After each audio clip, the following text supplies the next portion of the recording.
Untuk yang kedua, kita itu sebetulnya Katolik itu tidak ingin mengurusi keimanan orang lain, tidak ingin mengkuak-kuak, tidak, karena Romo sendiri atau pastor juga menyampaikan tidak usah hal-hal yang kecil itu di apa dipeributkan. Tetapi di sini kita sebagai umat Katolik, nah ini letaknya di sini. Sebagai umat Katolik kita tuh selalu diam, tapi kita tidak menyerang kayak di channel DGA, channel saya sendiri. Hanya istilahnya ini loh sebenarnya ini Katolik itu seperti ini, seperti ini. Kalau memang rekan-rekan itu apa tidak berkenan dengan penjelasan kita akan buka ruang diskusi ngobrol. Sekali lagi, Katolik tidak pernah menyerang. Katolik lebih untuk memberikan penjelasan yang cukup tegas, lugas. Kalau kita tidak bergerak seperti ini ya selamanya ya seperti itu kayak dulu lah tahun di era 80-an waktu ya 70 80 waktu masih sekolah dasar SMP. Itu kan saya juga tahu apa guru agama saya itu berbicara indulgensi itu apa surat surat penebusan dosa. Ternyata kemarin sore waktu Gia menjelaskan di tempat saya, oh tidak seperti ini. Lah itu kan suatu apa ya hoax yang sudah berpuluh-puluhan tahun itu. Saya baru tahu itu kemarin Gia. Wah luar biasa. Ternyata ya, angkatan-angkatan yang 80-an itu mungkin mengalami hal seperti itu. Kalau ini tidak segera dikuak ya kita akan tersudutkan terus dan ini bla bla bla Katolik itu aduh ya terima kasih untuk bapak-bapak semuanya dan khususnya Gea yang selalu memberikan edukasi Katolik yang sebenar-benarnya akan kebenaran Katolik yang tidak pernah melenceng dari Alkitabiah, kibarkan terus. Sekali layar berkembang, tidak boleh surut. Berkah dalam, Tuhan memberkati. Terima Terima kasih kasih, Pak Gia. Damai Kasih Channel. Terima kasih sudah hadir juga dan Bapak-Bapak di dalam channel ini. Oke, saya memberikan Pak Korpus Kristi sudah menunggu lama. Silakan Pak Korpus mungkin menanggapi daripada Mai Kasih atau dari Pak Jack atau dari Pak Bram atau dari Pak Divis. Silakan. Shalom untuk semua. Halo, terdengar suara saya? Sangat Ya, terdengar Pak. Ya, silakan. Oke. Terima kasih untuk semua yang sudah memberikan pendapat, pikiran. Ya, sekali lagi memang kita tidak berada dalam posisi untuk menyerang satu sama lain ya. Tetapi kita mencoba ya memberikan edukasi, memberikan pencerahan apa yang sesungguhnya yang diajarkan dalam gereja Katolik. Semacam buku Karl Keating yang mantan Protestan ya. Dia menulis buku What Catholic Really Believe. Apa yang sebenarnya diajarkan di dalam gereja Katolik. Dia hanya mencoba untuk menjawab, untuk memberikan penjelasan terhadap banyaknya kesalahpahaman terhadap gereja Katolik ya. Ya, itu yang ditulis oleh Karl Keating.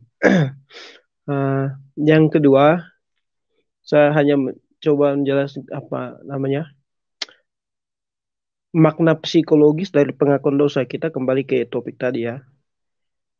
Pengakuan dosa kan setelah kita mengutarakan dosa-dosa kita terhadap Tuhan di hadapan Pak Pastor yang in persona Christi itu, kemudian Pastor memberikan apa namanya pesan-pesan, saran. Itu semacam kita sedang berada dalam konseling. Itu adalah proses penyembuhan juga ya dalam sakramen pengakuan dosa. Ya, karena kita di sana bukan hanya menyampaikan dosa, tetapi juga ada pesan spiritual yang disampaikan oleh pastor, ya, atau oleh uskup, ya, bahkan paus sekalipun yang menjadi primus inter pares, pemimpin gereja mendengar pesan dari pastor, bahkan dia ada bapak pengakuan sendiri.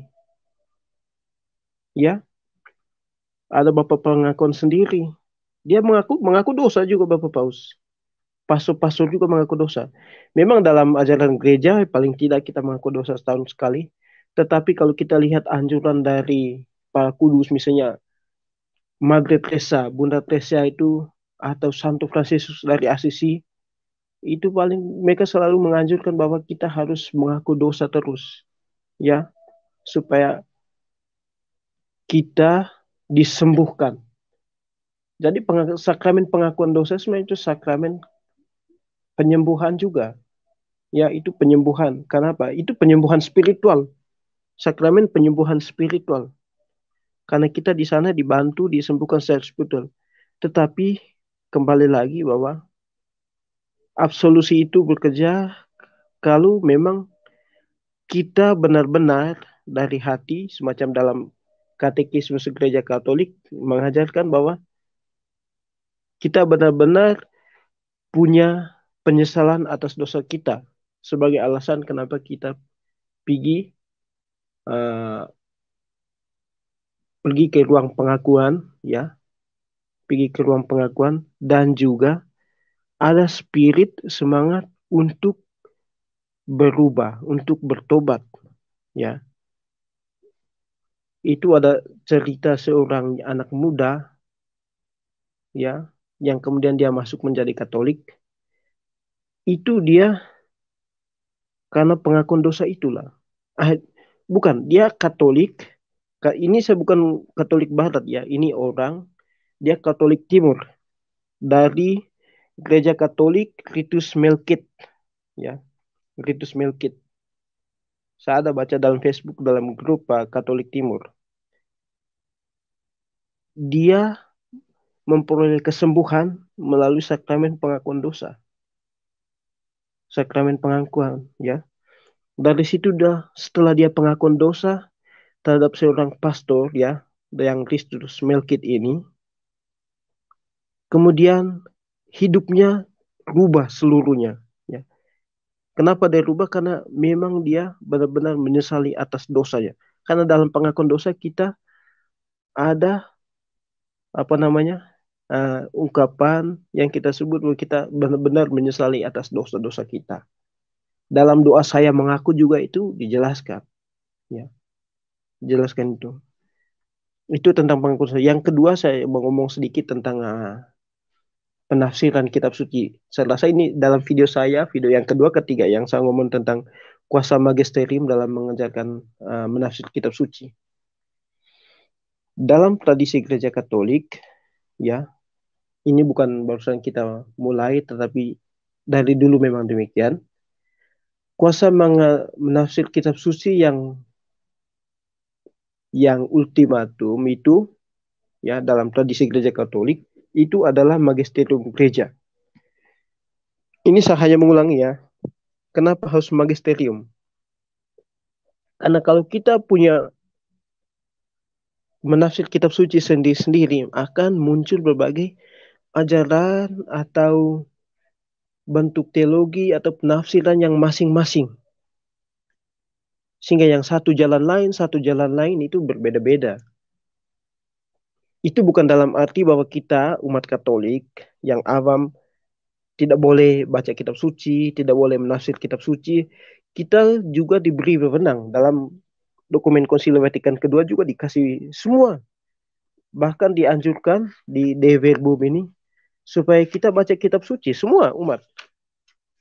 Karena itu adalah firman Tuhan. Harus baca kitab suci. Ya, harus baca kitab suci.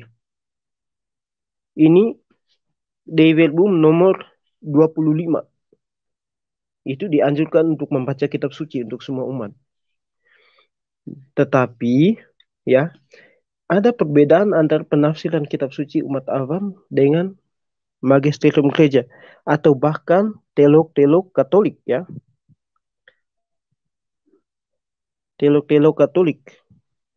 Semua, ya, kalau kita awam, kita baca kitab suci, kemudian penafsiran kita untuk mengambil pesan spiritual ya, mengambil pesan spiritual, apa yang mau kita petik dari bacaan ini untuk hidup kita dalam perjalanan spiritual kita, tuntunan moralitas kita.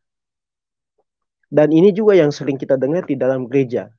Gereja Katolik selalu dalam misa selalu mengambil pesan spiritual dari setiap bacaan suci itu untuk menjadi pegangan atau bimbingan untuk perjalanan hidup kita dalam seharian, dalam hidup kita ya. Tidak mengajarkan hal-hal yang lain ya. Tetapi dalam hal menafsir kitab suci supaya membangun suatu doktrin, membangun dogma gereja, itu wewenangnya berada dalam magisterium gereja. Kenapa magisterium? Nah, supaya penafsiran itu menjadi satu. Kalau semuanya beda-beda dan semuanya, apalagi misalnya saya mengakui bahwa saya dibimbing oleh Roh Kudus ya. Dan apa yang dibimbing oleh Roh Kudus setelah saya baca kitab suci, bahwa ini firman yang benar. Teologinya begini, bahwa misalnya baptisan tidak boleh baptis bayi. Tidak boleh, misalnya tidak boleh baptis yang pakai siram, harus pakai cebur ke sungai. Atau misalnya lain-lain lah ya, beda-beda. Saya habis itu datang orang lain, dia punya pemikiran beda setelah dia baca kitab suci ya, dan itu akan menciptakan perpecahan di dalam gereja. Dan ini yang selalu dihindari dalam gereja Katolik. Karena gereja Katolik ya, sekali lagi saya sudah jelas tadi, berdasarkan sejarah, berdasarkan pengalaman dalam perjalanan sejarah gereja, ya, itu juga banyak orang yang mengutip dari kitab suci kemudian muncullah ajaran-ajaran sesat.